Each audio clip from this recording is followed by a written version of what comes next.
The first thing I noticed was I would say three things since we're working with threes today. The level of calmness immediately, the tone of individuals' voices, the pace at which we were moving. That's the one. The two was the hospitality, the actual offering of like water and raisins or almonds. Much appreciated. We had calmness, hospitality, and then I'm gonna say just the direction. Calmness, hospitality, direction. Super important, I think, for any curated space. Calmness, hospitality, and direction. The level of specificity from stop here, turn here, wait here was super appreciated. It was almost like, being a child and being taken care of. And not necessarily in like a demanding way, but in like, because I was actually just talking to my good friend about fathers that were fatherless. It's like, how do you learn how to go about loving a child? Respect, integrity, and faith. I'm sorry if I'm mixing up the order, but those are important, in regards to like honing in on like a human connection. So the reason I feel like I brought up being a father was because, again, honing on a level of direction is super important for the development of anything. So yeah, I felt taken care of. I feel like that's a huge one to be compared to, have your space be compared to a father. Allowing, not allowing, movement, non-movement.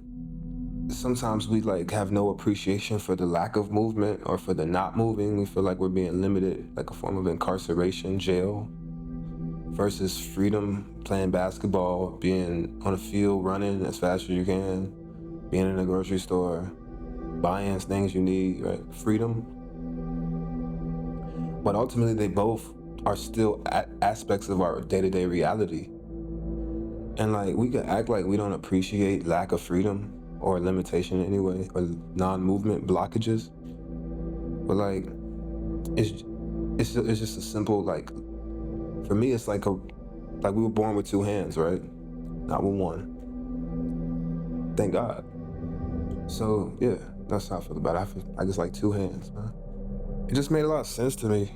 It seemed kind of like a more of a violent piece visually.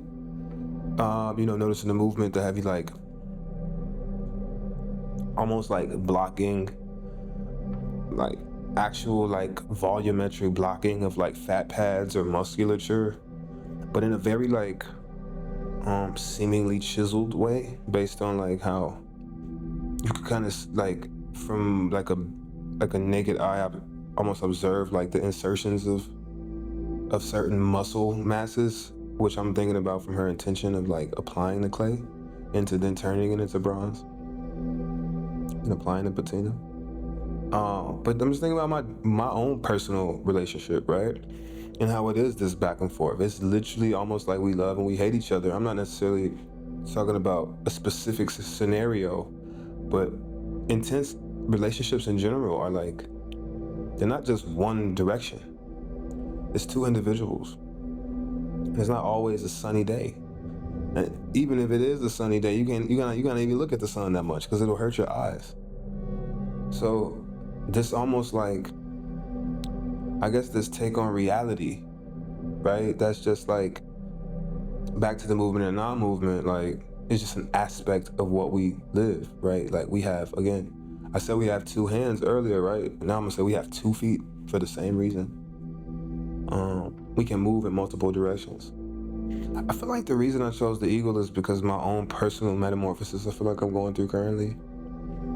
We as human beings achieve things. We fall, we rise. And they were just like in the corner of my eye. Like I was just like, what's up with those right there? You know what I'm saying? Because like that level of regeneration from what we perceive as such a strong, liberated, free animal. But I just learned that eagles, then when they're in molting, they break down. They don't even look like eagles. They look like weak birds. Something that you wouldn't even think was an eagle. And I was just like fascinated. I was like, wow, even the the seemingly strongest creatures on planet Earth have their lowest moments, and they don't want anybody to see it either, which is just beautiful. Again, like clean design, clever usage of like light effect, and then like the actual how the surface material like reflected that light quite powerfully, which did affect my actual viewing. Just before you walked away from me and allowed me to view the sculpture alone from a specific corner, I was having to control myself to not be blinded, for lack of a better word. And it did achieve a very similar effect as that physical sun does, which was beautiful. You know what I'm saying? To know that a human being, an individual, is reflecting on that level of power and then wants to hone that level of power on their own. I think it's gorgeous.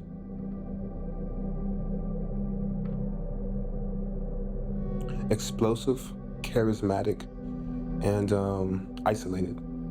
I feel like it gave me a space to rest again. We go throughout this day-to-day life looking at all types of things that make sense to our minds, be it a car, a sign, buttons, materials, like specific directions.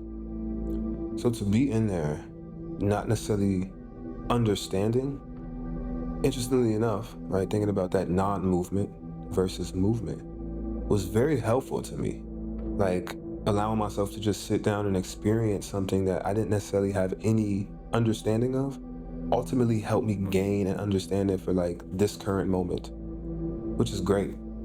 It was an experience that was much needed for my individual day-to-day life, like today. We do so many things, from immigration offices to, arranging factory visits or whatever, to literally going to buy a sandwich and digesting it.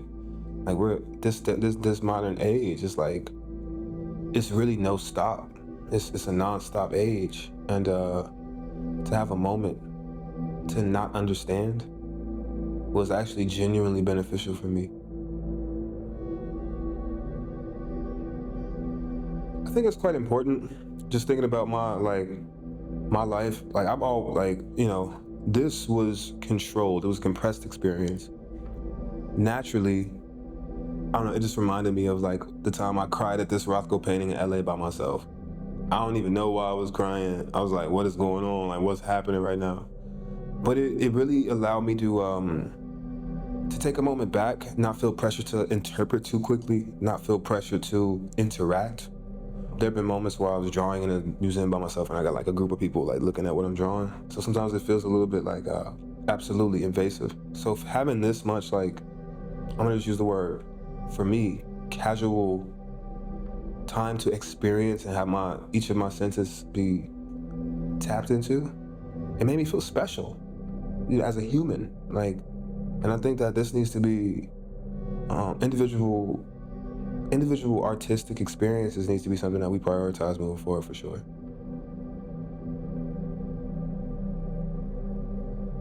Thank you. Your work is much appreciated. The things that you've created have, affected me today. And this Keil space is something that I think needs to be expanded upon in our day-to-day lives. Not something that even needs to be isolated, but something that needs to be integrated more so into humanity.